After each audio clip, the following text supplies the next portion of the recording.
ఒక అడవిలో దాహంతో ఉన్న ఒక కాకి ఉండేది. ఎగిరెగిరి నీళ్ళ కోసం వెతికింది. కానీ ఎక్కడ నీళ్లు కనిపించలేదు.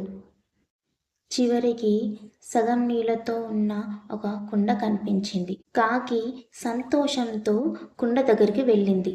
కానీ కుండలో నీళ్లు చాలా కిందగా ఉన్నాయి. ముక్కు పెట్టినా అందలేదు.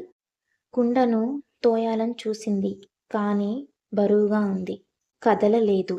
అప్పుడు దానికి ఒక ఐడియా వచ్చింది. చుట్టూ ఉన్న చిన్న చిన్న రాళ్ళను ఒక్కొక్కటిగా తెచ్చి కుండలో వేయడం మొదలుపెట్టింది. ఒక రాయి, 2 రాళ్ళు, 10 రాళ్ళు. ఇలా రాళ్ళు వేస్తున్న కొద్దీ నీళ్లు పైకి వస్తున్నాయి. చివరికి నీళ్లు పైకి వచ్చాయి. కాకి కడుపు నిండా నీళ్లు తాగి ఆనందంగా ఎగిరిపోయింది.